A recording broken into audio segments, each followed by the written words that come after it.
Pensaba que me pondría enferma de tanto llorar. Intentaba calcular si había llorado tan seguido, tan ronco, tan cuchillo, el mar caliente, el mar muerto. Intentaba calcular si alguna vez en mi vida había llorado tanto, tantas veces, tanto rato. Pensaba que me pondría enferma de tanto llorar. Temía cáncer, parada cardíaca, ictus, lupus, lo temía todo menos la depresión. Yo no iba a deprimirme, estaba viva, lloraba tanto. Me levantaba por las mañanas y llevaba a mi hija al colegio, luego atravesaba la plaza. Era tan bonita la ciudad, mi casa cuesta abajo, el sol de Madrid era tan bonito. No podía, no debía mi vida ser así como el sol castaño de la mañana, esa caída. Pero subía a casa y no sabía, cruzaba el salón y no sabía, siempre había algo que masticar, algo negro partiéndome el aire, algo que no me correspondía, pero allí estaba y yo lloraba y me decía, así no se puede vivir, ¿qué estás haciendo? Piensa en tu hija de 4, 5, 6 años, piensa en ella, ¿qué estás haciendo? ¿Qué le estás haciendo a tu pequeña hija llena de luz? Y lo intentaba, pero era imposible. Siempre tenía que acabar llorando, no había más remedio.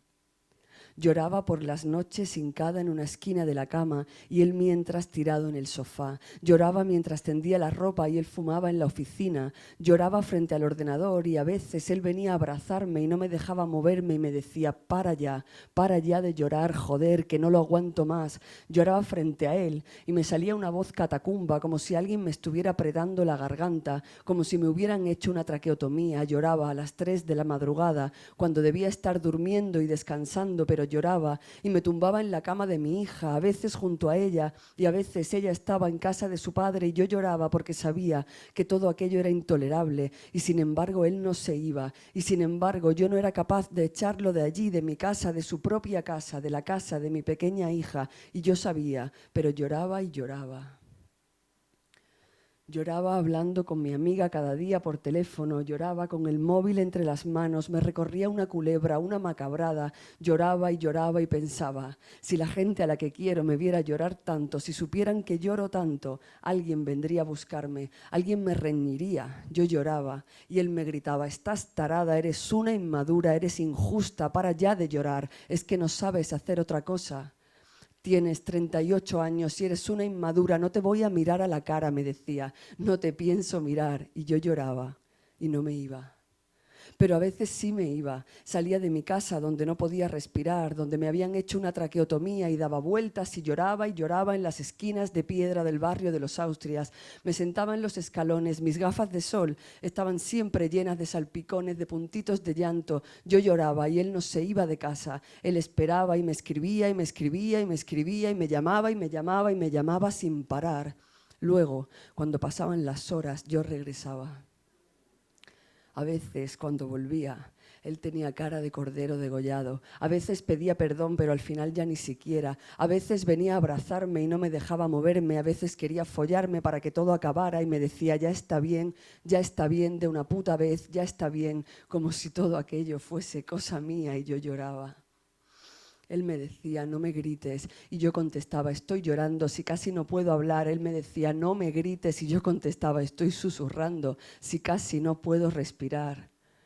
Pensaba que enfermaría y que moriría a lo mejor y mi pequeña hija de 4, 5, 6, 7 años se quedaría sin madre de tanto haber llorado, su madre irresponsable, su madre malherida, su pobre y tonta madre consumida. Yo lloraba y en realidad nadie se hacía cargo porque nadie sabía y quien supo no lo supo saber. Yo lloraba, pero luego tenía que parecer que no pasaba nada, solo por dentro, solo aquí dentro, solo cuando estábamos solos, solo en medio de la calle o del bar o de la cama, solo en la cocina con la puerta cerrada. Una vez entró mi hija y yo era un manojo de nervios y me dijo, ¿qué pasa, mamá? ¿Estás llorando? Es que no me lo vas a contar. Soy yo, mamá, soy tu hija. Es que no me lo vas a contar. No pasa nada, hija mía. Y la cogí de la mano y la saqué de casa.